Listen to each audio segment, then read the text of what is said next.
রাজধানীতে চাঁদাবাজদের দৌরাত্ম্যে অসহায় ব্যবসায়ী থেকে সাধারণ নাগরিক। গত সপ্তাহে ধানমন্ডি মিরপুরে বন্ধ হয়ে গেছে বেশ কয়েকটি ব্যবসার প্রতিষ্ঠান সহ ভবনের নির্মাণ কাজ। এদিকে 1000-এরও বেশি চাঁদাবাজদের একটি তালিকা করেছে ঢাকা মহানগর পুলিশ। প্রায়ই অভিযানের খবর এলেও থেমে নেই দুর্বৃত্তরা।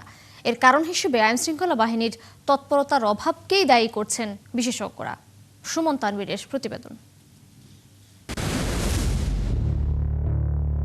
দেশীয় অস্ত্র হাতে এই যুবকের নাম সাজ্জাদ হোসেন রোহান। রাজধানীর শঙ্করে লালবাগ তেহারি নামে একটি রেস্টুরেন্ট বন্ধ করার হুমকি দিতেই তার এই অস্ত্রবাজি। ভোগান্তি ভুলে চলে আসুন রিগালে, ওয়ারেন্টি সহ স্টাইলিশ কালেকশন নিয়ে রেডি রিগাল ফার্নিচার।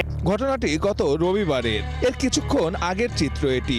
রেস্টুরেন্টে 50,000 টাকা চাঁদা দাবি করে না পেয়ে ম্যানেজারকে টেনে হিঁচড়ে নিয়ে যায় রোহান। এরপর গ্রাহকরা বসে থাকা অবস্থায় রেস্টুরেন্টে চালানো হয় ভাঙচুর।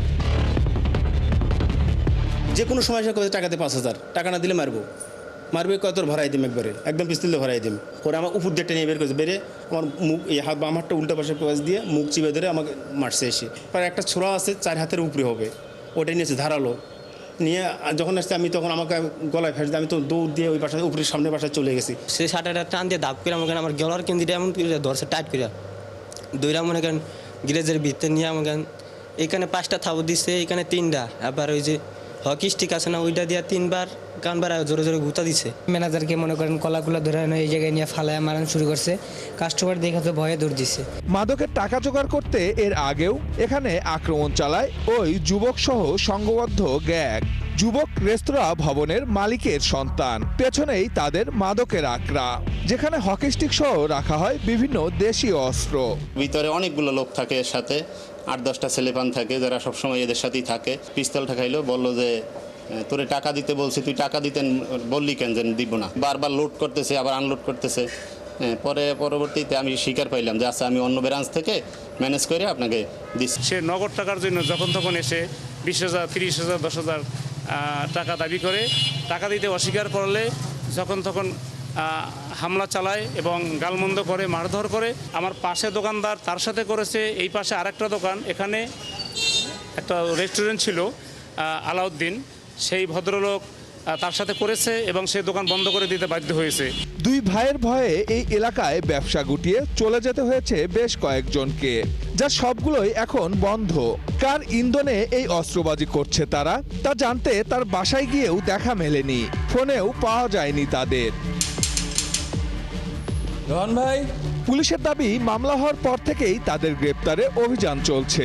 ব্যবসায়ীদের নির্বিঘ্নে ব্যবসা চালিয়ে যেতেও আশ্বস্ত করা হয়েছে।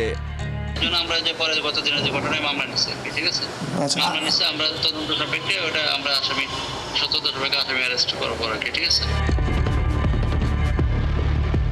আর এটি রাজধানীর মিরপুরের দোয়ারিপাড়ার চিত্র।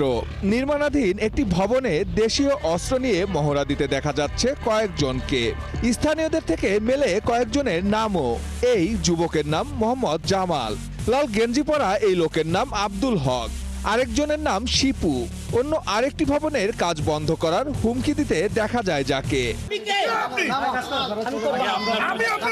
দুয়ারিপাড়ার ওই ভবনে গিয়ে কথা হয় শ্রমিকদের সঙ্গে। কদিন পর পর দলবল নিয়ে কাজ বন্ধ করে দেওয়া হয় বলে জানায় তারা। কইতাছে পিডেলে তাহলে আর কাজ যাবে না। পরে ব্যাগটি দৌড় পাইছে, ওই পাশে ঝাঁপ দেন, আমরা বাসায় গেছি। সিসি ক্যামেরা লাগাইছি, লাগানোর পরে আবার একদিকে রাস্তা দেখছে কিসে ক্যামেরা আছে, ভিতরে ঢুকে না। পরে পোলাপাইন দিয়ে সিসি ক্যামেরা খুলে নিয়ে গেছে। এখন ওদেরকে চান্দা না দিলে না কাজ করে দেবো না। ওই ফলট দিয়েছে 10 লাখ, আপনারা টাকা দিবেন না। যেই কাম করে সে দিয়েছে 5 লাখ, কাম করে আপনি দিবেন না টাকা। ওদের কথা হলো টাকা দিলে কাজ করতে পারবো না, কাজ করতে পারবো না। চাঁদাবাজদের এই দৌরত্ব কেন থামানো যাচ্ছে না? একজন বিশ্লেষক বলছেন রাজনীতি এর পেছনে একটি বড় কারণ, আর পুলিশেরও অপরাধ দমনে অনীহা রয়েছে। ভাগবাটোয়ারার যারা অংশীজন বা যারা এই সুবিধা যারা ভোগ করেন তাদেরকে যদি আমরা আইনের আওতায় আনতে না পারি এবং দৃষ্টান্তমূলক শাস্তির ব্যবস্থা তৈরি করা সম্ভব না হয়, তখন এই চাঁদাবাজি নামক অপরাধকে নিয়ন্ত্রণ করাটা খুবই কঠিন। বিভিন্ন বণিক সংগঠনের জরিপ বলছে 2024 সালে রাজনৈতিক পট পরিবর্তনের পর রাজধানীতে চাঁদাবাজি বেড়েছে 20 থেকে 50%। সুমন তানভীর, 71, ঢাকা।